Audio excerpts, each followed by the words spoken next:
Entonces me di cuenta.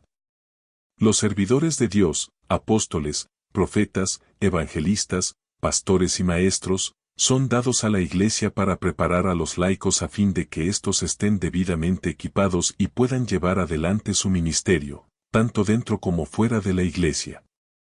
Luego leí en Hechos 2:46, 47 que en la Iglesia de los primeros días había dos clases de reuniones.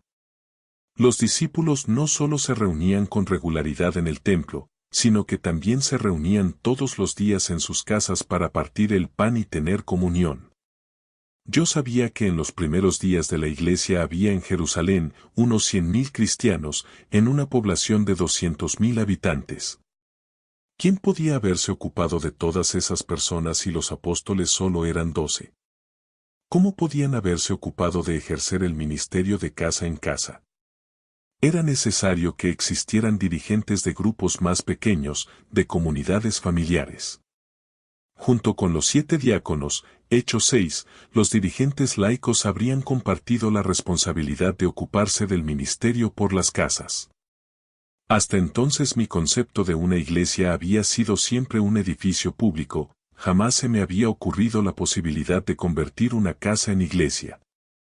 Sin embargo, la Biblia mencionaba de manera clara y específica que la iglesia se reunía en las casas. Pensé que solo me había dedicado a mi ministerio del templo, y que no contábamos con un ministerio de casa en casa. Solo me había limitado a decirle a la congregación que viniera a la iglesia los domingos y los miércoles. Algo faltaba. Seguí estudiando y llegué al capítulo 6 de Hechos, donde los apóstoles escogen 7 diáconos para que se ocupen de las necesidades físicas de la congregación creciente, mientras que los apóstoles se limitan a orar y a predicar la palabra. Sin embargo, después de que Esteban, uno de los diáconos, fue apedreado hasta morir, la iglesia se desbandó.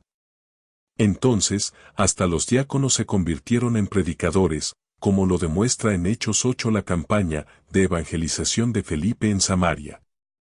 Los apóstoles habían delegado no solo la autoridad de ministrar por las necesidades físicas, sino también la autoridad de predicar. A medida que estudiaba los Hechos, comprendí que además de las 3,000 personas que se habían unido a la iglesia en Pentecostés, otras 5,000 habían llegado al día siguiente, y solo se contaba con 12 apóstoles y 7 diáconos. Por tanto, como único podía atenderse a los creyentes en las reuniones de las casas, era que cada una de esas comunidades, o grupos familiares, tuviera un dirigente. De esa manera, la iglesia estaría entonces bien organizada para ministrar a las necesidades de una congregación creciente.